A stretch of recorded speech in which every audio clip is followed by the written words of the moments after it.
లోకానంతటినీ తన మాయతో కట్టిపడేసే ఆ పరమాత్ముడు ఒక సామాన్యమైన తాడుతో రోలుకు ఎలా కట్టుబడ్డాడు?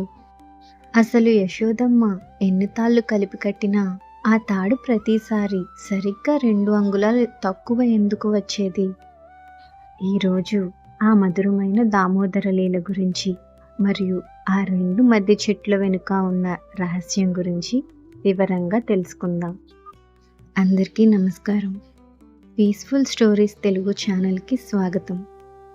నిన్నటి ఎపిసోడ్లో మన చిన్ని కృష్ణుడు వెన్న ఎలా దొంగిలించాడో చూసాం కదా.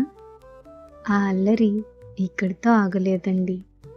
ఆ అల్లరి కాస్త ముదిరి యశోదమ్మకు కోపం వస్తే ఏం జరిగిందో, ఆ తల్లి ప్రేమకు దేవుడు ఎలా లొంగిపోయాడో ఇప్పుడు చూద్దాం. ఒకరోజు ఉదయాన్నే యశోదమ్మ తన పనిలో మునిగిపోయి ఉంది. కృష్ణుడు వచ్చి పాలు కావాలని మారం చేశాడు. అప్పుడు మన యశోదమ్మ అతన్ని ఎత్తుకొని పాలు ఇస్తుండగా పొయ్యి మీద పాలు పొంగిపోతున్నాయని గమనించింది. అప్పుడు వెంటనే కృష్ణుడిని పక్కన పెట్టి పరుగున వెళ్ళింది.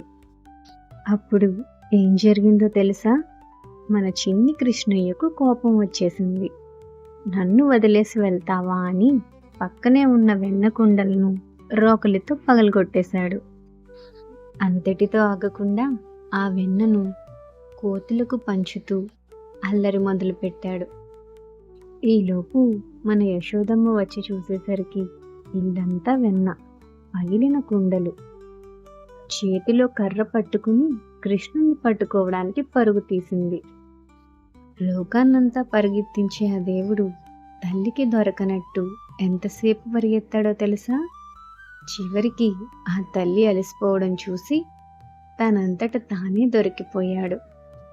కృష్ణుడు దొరకగానే యశోదమ్మకు చాలా కోపం వచ్చింది. ఈ రోలుకు కట్టేస్తాను అని అనుకుంది. అప్పుడు ఒక తాడు తీసుకొచ్చి కట్టబోతే అది 2 అంగుళాలు తక్కువైంది. మళ్ళీ మరిన్ని తాళ్ళు తెచ్చి కట్టినా మళ్ళీ అదే 2 అంగుళాలు తక్కువే వస్తున్నది. ఇంకా యశోదమ్మకు చెమటలు పట్టాయి. ఆ తల్లి పడుతున్న శ్రమను చూసి కృష్ణుడి మనసు కరిగిపోయింది. అప్పుడు తనంతట తానే ఆ తాడును కట్టుబడ్డాడు. అందుకే ఆయనకు దామోదరుడు అని పేరు వచ్చింది. దామ అంటే తాడు, ఉదర అంటే పొట్ట.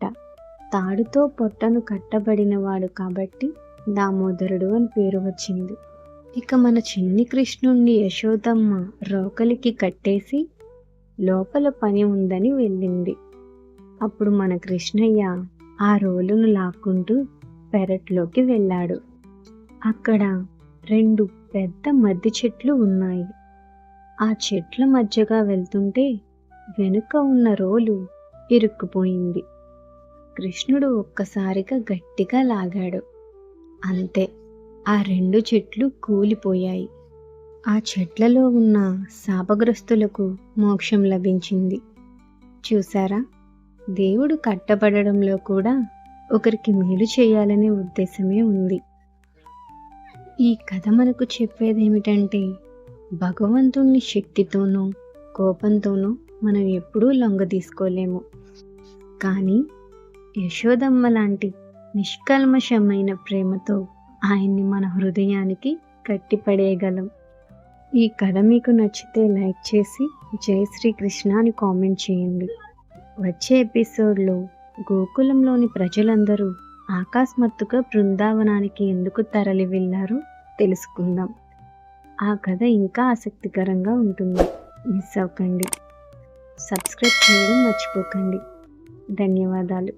జై శ్రీకృష్ణ.